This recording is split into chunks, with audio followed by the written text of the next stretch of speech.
no!" I woke up to a tremendous noise and screams. The shaking was so intense that it felt like it reached my bedroom. I checked my phone to see if it was an earthquake, but there was no alert. It was still 4 o'clock in the morning. I calmly tried to figure out what was happening when I heard moaning coming from downstairs.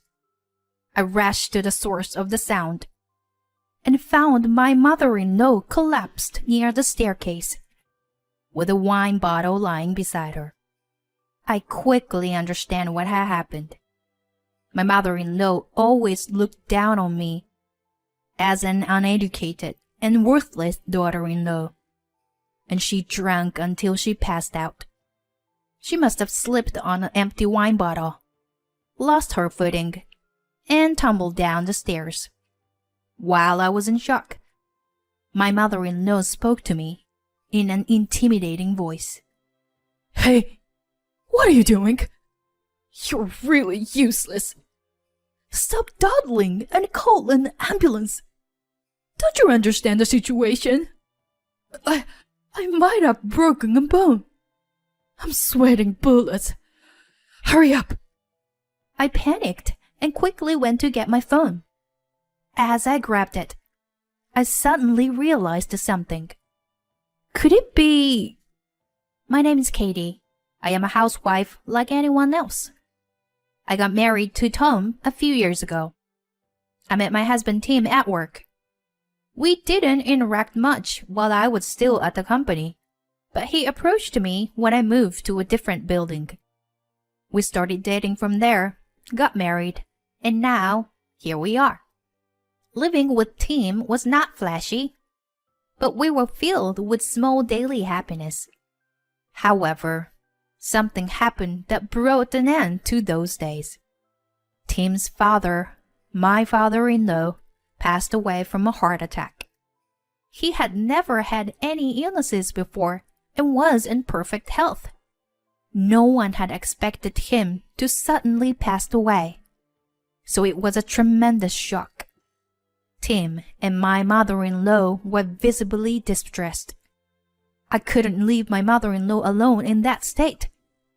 So after the funeral, Tim and I started living with her. However, my mother-in-law had some twisted characteristics. When we first started living together, she said, "Thank you for living with me." I couldn't even imagine how she must have felt, having been left alone so suddenly. That's why I was determined to support her as much as possible, so that she could heal soon. As time passed, she started smiling more, and she began to regain her strength little by little. But then, an incident occurred during a dinner conversation. We were discussing something we saw on TV, when my mother-in-law laughed at me, as if she was making fun of me.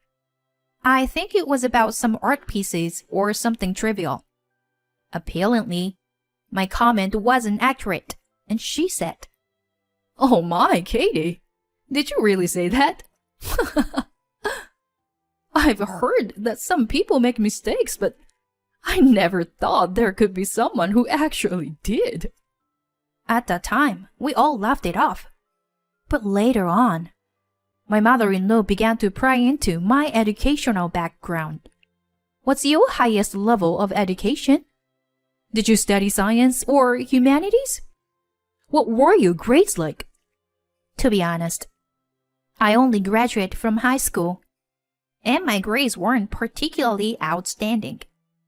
I was always in the middle of the pack. The high school I attended wasn't an elite school either, just an ordinary public high school. When my mother-in-law heard this, she looked down on me and made a condescending laugh.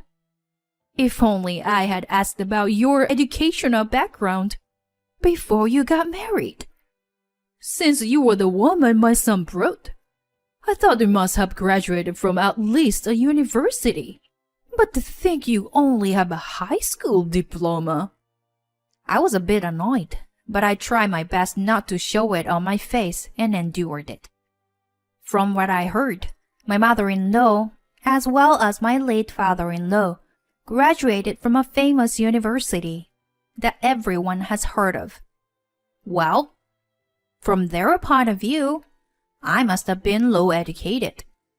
However, once you become a member of society, your educational background isn't everything.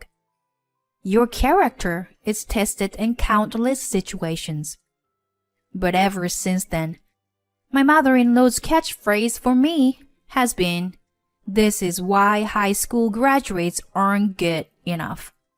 She always found something to belittle me about, like how I calculate the cost of shopping, or my knowledge of current events in politics and economics.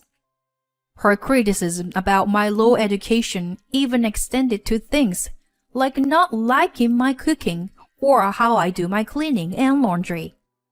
Why can't you understand what I'm saying? Oh, right. You only graduated from high school, so you can't even understand words properly. It's really pitiful to have no education like you. Every time she said something like that, I wanted to retort. But whenever I showed even a hint of opposition, my mother-in-law would say something like this. "Are you saying that to me, who has been grieving for my husband? Do you have any empathy?" After being told this, I couldn't say anything anymore. However, these kinds of days continued, and I was nearing my mental limit. I thought about asking my husband to talk to his mother for me. The first time I confided in him, he said to me, "Katie, it's not your fault. Leave it to me." I wonder how much of those words of him meant to me. As promised by my husband, the bullying from my mother-in-law stopped for a while. But after a few weeks, my mother-in-law started to take out her anger on me even worse than before. Since she was upset about being reprimanded by Tim, she didn't just criticize my cooking, but also threw away everything I put on the dinner table right in front of me. "I keep telling you that your cooking is terrible, didn't I? Why don't you understand? I've been telling you over and over again, so why don't you get it?" When she was in a bad mood, she would even say things like this. "You can't even cook. Yet you want to take my son away from me? This low-educated, immoral woman. Do you have any morals at all?" My mother-in-law was beyond reason. Whatever I did, it seemed that nothing was to her liking. As her abusive words became more intense, I turned to my husband for advice more and more frequently. But this time, I had started to speak up against her insults to some extent. "Please don't judge me based on my education alone." But no matter what I say, it doesn't seem to have any effect on my mother-in-law. My husband tried to talk to her and calm her down several times. But yesterday, he finally said something like this. "Hey, if Mom is saying those things, maybe the problem is with you, Katie. I admit that Mom is being hard on you, but maybe it's because you don't understand things properly. If that's the case, then it's pointless for me to try to help you. You should handle it on your own." Meanwhile, my husband has been spending less and less time at home. He says he's busy with work, but he's probably just tired of being caught up in our fights. As a result, I'm becoming more and more isolated from my family. The harassment is only getting worse. My mother-in-law's swearing has become more frequent, possibly due to her drinking.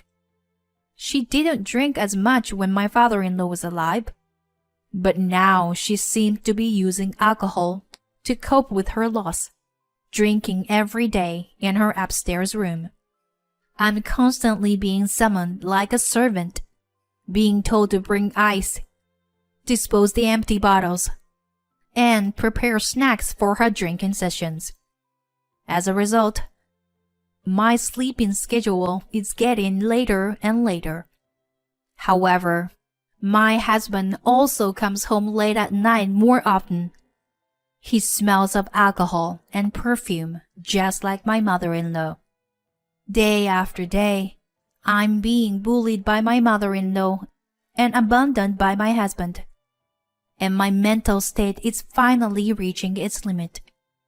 On this day, just like any other, my mother-in-law went back to her room after dinner to start drinking again. She yelled at me to bring her more wine, but I wondered why I had to obey her. At this point, there is no kindness left in me to try and stop her from drinking too much. I pretended not to hear and remained silent. However, my mother-in-law just kept getting more and more hysterical, without showing any sign of coming downstairs. You can hear me, right? You damn daughter-in-law. I'm telling you to bring more alcohol. What language do I have to speak for you to understand me? No matter what she said, I didn't react and just blocked my ears with my earphones, listening to music at maximum volume. Occasionally, I heard the sound of my mother-in-law throwing something outside the room, but I pretended not to notice. She can do whatever she wants. About an hour later, I took off my earphones. That the house was now quiet. As I approached the stairs and listened closely, I could hear her snoring slightly. Maybe if I didn't do anything, she would just pass out and go to sleep. In the end, she just wants to use me conveniently by finding excuses for everything. That's all there is to it. If this is how it's going to be, then, starting tomorrow, I will ignore my mother-in-law's calls. I just have to endure a few more unpleasant days. The next morning. No! I woke up to the sound of a loud crash and a scream, as if the room was shaking. At first, I thought it might be an earthquake, but after looking around, I realized that wasn't the case. Instead, I heard groaning coming from nearby. I followed the sound to find my mother-in-law crumpled at the bottom of the stairs, with an empty wine bottle beside her. It was clear what had happened. She must have slipped on the bottle and tumbled down the stairs. Normally, I would have collected empty bottles when I was cold, so there would have been no such danger. As I watched her writhing in pain, a strange feeling washed over me.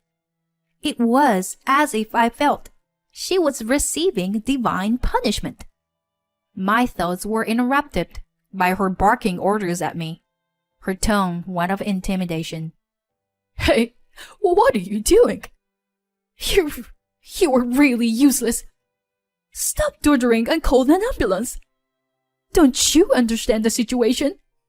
I might have broken a bone. I'm sweating bullets. Hurry up. I told her I understand and went to grab my phone. As I did, I had a sudden idea. A few minutes later, I returned to my mother-in-law's side. Hey, how long do you think it'll take for the ambulance to come? She was pale-faced and sweating profusely, writhing in agony. But there was something I had to tell her. My mother-in-law was waiting for me to speak. I'm sorry, I don't understand your language very well, so I can't call an ambulance. What? My mother-in-law looked at me, perplexed and confused about what was happening. But then, she quickly regained her composure and started yelling at me. What are you joking around? At a time like this? Don't you understand this is no laughing matter? My whole body hurts. It could be life-threatening. Don't you understand my pain? You stupid daughter-in-law. I'm sorry. I'm not very smart. I don't understand. I don't know what to say. I'm sorry. I can't do it. I continued to speak in broken and unintelligent sentences. My mother-in-law started to worry that I wasn't going to call an ambulance after all. Her tone softened as she started to stumble over her words. No, I mean, I need an ambulance. So, Katie... She was clearly trying to figure out what to do, perhaps imagining what might happen if she left there alone without being treated. Finally, my mother-in-law began to cry and plead with me to call an ambulance. Katie, I'm sorry. It was all my fault. I apologize for treating you so badly all this time. I won't make fun of you anymore. So, please, I still want to live. My mother-in-law cried and wailed. I retorted, well, you should have said that from the beginning, if you understood. But anyway, I've already called an ambulance. Right after my words, the distorted sound of a siren started to be heard. Then the ambulance arrived, and my mother-in-law was transported to the hospital. After that, my mother-in-law was hospitalized for the day for a checkup just to be sure. She seemed embarrassed about shouting, I still want to live, over just a bruise, and couldn't meet my eyes. My husband suddenly appeared in the hospital room and asked, Is Mom okay? After he finished worrying about my mother-in-law, he glared at me and said, How could Mom go through something like this when you were home? What's the point of being a housemaker, Katie? Sighing, I thought, is it my fault again? And took out a voice recorder from my pocket and played it. It contained all the abusive language that my mother-in-law used toward me all this time. Some recordings were made when she was sober, while others were made when she was drunk. There was no shortage of variation. So what? My husband shouted in disbelief. So what? Can't you figure it out for yourself? Do I really have to stick to this person's side 24/7? Hell no. I endured your mother's verbal abuse all this time. Besides, her injury was our own fault to begin with. Did you know that your mother is an alcoholic? Of course you didn't know, right? You were never home. My husband tries to make an excuse, saying that he had work to do. Don't you lie to me. You were probably sleeping around with some woman named Sarah, right?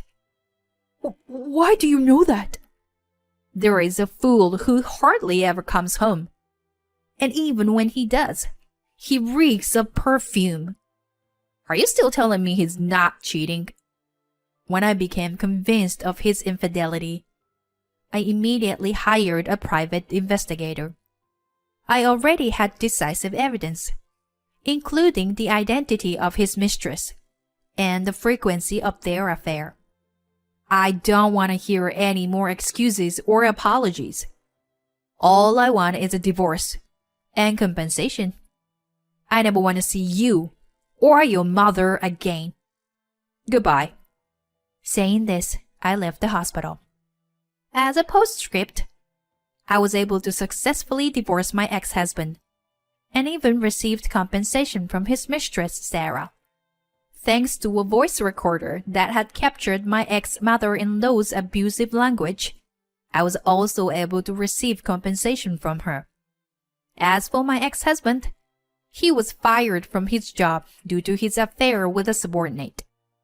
My ex-mother-in-law struggled to recover from her alcoholism for a while, but she eventually relapsed due to the stress caused by her son losing his job. According to their neighbors, the two of them always reeked of alcohol and were often inebriated to the point where they couldn't even have a proper conversation. As someone who only graduated from high school, I don't know if they teach you about the dangers of alcohol in a university.